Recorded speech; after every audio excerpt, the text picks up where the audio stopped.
Yo, what's happening, world? Name's Raheem Flowers, and I I really wanted to revise the video that I made just now in regards to Donald Trump and Kanye West, the egotistical squad, the Gemini squad, and two men who happen to have wives that are considered whores, as I stated. But I also wanted to talk about how Kanye said he wanted to discuss bullying and all the violence that has been going rampant here in Chicago. My thing is, Kanye wants to be too much over the place, and you just got at the hospital or whatever you were facing, like when you had that breakdown recently. Kanye just went through that. And it's interesting because Rick Ross thought that was one big ploy. And who knows, it might be. In this era of social media, you just don't even know anymore if what people are doing are genuine or not. My only thing is, just looking from a financial place, an economic standpoint, I mean, Ross, I don't think Kanye is stupid enough. I don't even think he's that arrogant enough to miss out on money just because he doesn't feel like it. So I think that can easily just be dispelled, just logically. I mean, Kanye may be full of himself and egocentric, but I don't think Kanye is that reckless when it comes to his overall well-being. I mean, but as I want to say about the Chicago thing, I mean, Kanye's not really proactive here in Chicago. I'm from it. I'm from the city, and honestly, the last thing that I can remember that Kanye did that was really big or even remotely was when he went on that Yeezus tour, or when he did that Watch the Throne with Jay-Z, which those two aren't talking to each other anymore. I mean, the thing about Kanye, you always have to question his motives because it doesn't seem like it comes from a selfless place, you know what I mean? You always find Kanye wanting to play this, I mean, he always have these revolutionary rhetorics, especially when it comes to clothing line. Like in 2013 when he was on the Breakfast Club and he was speaking to Charlamagne, Yee, and DJ Envy, and he was talking about, we ain't Jewish, we don't got money like that, man. And I'm trying to break these barriers. He's trying to break the fourth wall like he's Deadpool or something. I mean, Kanye, it's like he wants to be some polymath, the jack of all trades. But I don't think Kanye humbles himself enough. And Kanye, he'll talk about, I remember when he was going ranting about how racist the fashion industry is, but recently he was telling his audience on his Life of Pablo tour before he had his breakdown prior to that to get over racism. I mean, Kanye, you gotta be consistent on the things that you say. Consistency is a great thing, brother. I mean, as far as what's transpiring with Donald Trump and Ye meeting at the Trump Tower, I mean, I like that Kanye, I mean, it said he want to talk about multicultural issues and bullying in Chicago, and I know I didn't forget about it. I mean, first with Chicago, Kanye, how often do you speak about these issues, and how often do you meet and greet and discuss things with the people in Chicago? How often do you do that? You're not proactive in Chicago like that anymore, brother. I mean, I remember when you and Common, you helped make over 10,000 jobs here. I mean, we know that, but Common he's out here in Chicago more than you are. You so busy with your porn star of a wife, your vixen wife bra, whatever Kim Kardashian does.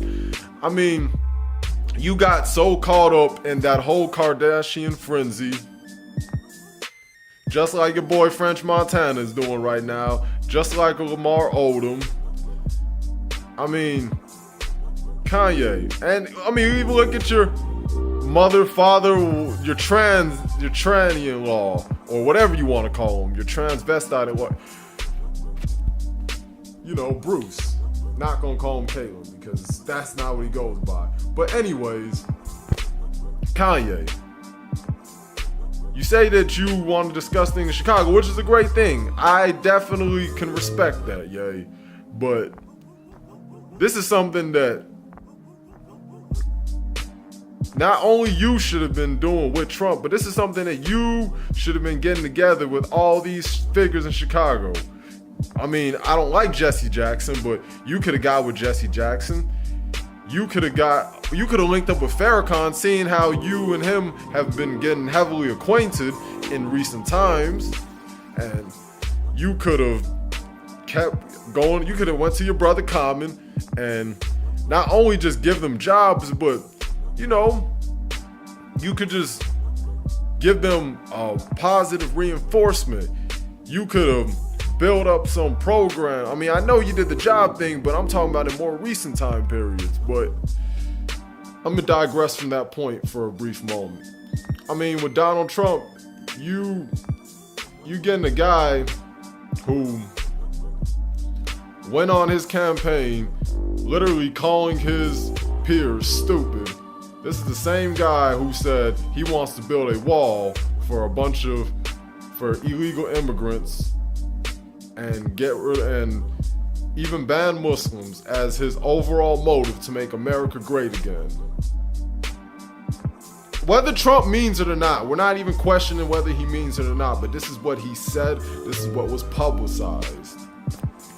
One thing I can respect about Trump is the fact that he had, like myself and many others, have a disdain for this cultural Marxist, politically correct, but not phenomenon, but this parasite going on. I mean, people have to pretend like we live in this illusion of equality, but when in reality, we are just trying to remove societal accountability. We are just trying to make each other feel good and have all these. This is what creates microaggression. You having people suppress/repress how one feels towards one another. You can't even confront real issues anymore because you have to deal with the prospect of hurt feelings. And if you have to worry about those hurt feelings, then you may be stigmatized and you'll be persecuted by society at large. So I respect that. I rather take overt racism and bigotry over covert because I like to know who my enemies are. I don't want to be that type of individual who has to try to mingle with the wolves in sheep clothing. So I can respect Donald Trump for that, but Donald Trump is way too inconsistent in his words. He gets caught up slipping so many times. I found the grab him by the pussy thing funny, frankly, but my point I'm trying to make is this could be a match made in hell, low key, with Donald Trump and Kanye, because both of these two contradict each other at every turn. I mean, shit.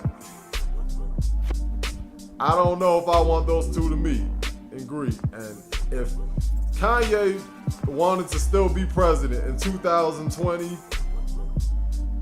he's already jeopardizing that because people already have a certain public perception of Trump. I mean, we're gonna see how this transpires with Trump. People say you gotta give Donald Trump a chance, and some people are like, nah, man, let's get rid of Trump. And people are saying, oh, elect president. We don't need to be, and going back to political correctness, we don't need to be politically correct. He is going to be the 45th president of the United States. I don't know why people will not just accept this fact. He is.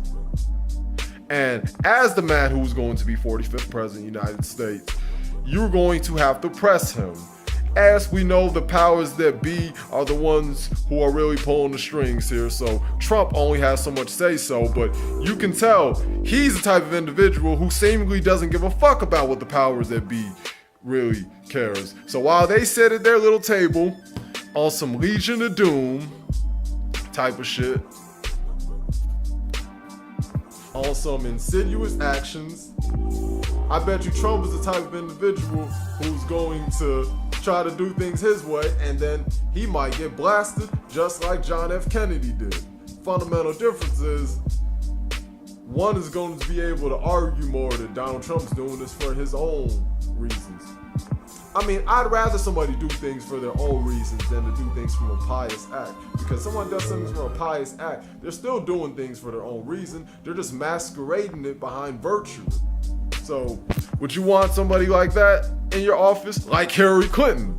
Hillary Clinton was that same thing that I epitomized. When you had black folks who decided to vote for Clinton, even though she called black men super predators, and the Clinton administration had black people locked up so much when I was in the cradle during the 90s. I mean, y'all talking about the lessers of two evils, but Clinton ain't no lessers of two evils. I was not particularly a Bernie Sanders supporter, because when somebody sounds too good to be true and somebody wants to have these positive statements and say that they want to increase the minimum wage, and they want like this, and they want, you know, like college to be, or at least community college to be free. I can't remember, but I mean, you're not going to be able to live up to those promises. And then you got people out here who's going to say that Bernie Sanders is a socialist and he's not really any better. He's just supporting the dysfunction of poor people, especially poor black people. I mean, that's what's going to go on there. So we got to look at it from all angles and all spectrums. We can't just look at it like, oh, Trump is like the Antichrist. He is the Baphomet in the flesh. And fuck Trump. Trump is the racist, sexist, xenophobic individual to ever be put on this earth. I mean, look. Face it. Your upcoming president is going to be a man who is an actor, just like a man known as Ronald Reagan. I'm not saying that he's going to do something similar to Reaganomics. I'm not saying that Donald Trump is going to make America great again. I'm not even saying let's give him a chance. This is what you all decided. The people who voted for Trump is the ones who gave him a chance. I didn't vote. My black ass stayed home. And, you know, we're going to see what happens from 2016, 17 till 2020, potentially 24. I mean, people voted for Bush twice, and we saw how that went. So let's find out what happens when Mr. Trump wins. I mean, becomes president. So there really is nothing else to it. That's what's gonna be. That's what's gonna be. Too late for all that crying shit.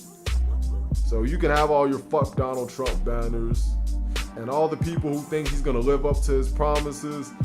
Y'all gonna be heavily disappointed. I believe that people started to threaten Donald Trump because he didn't build that wall yet of illegal immigrants showing up. This wall that will put the Great Wall of China to shame. So let's see what happens. You feel me?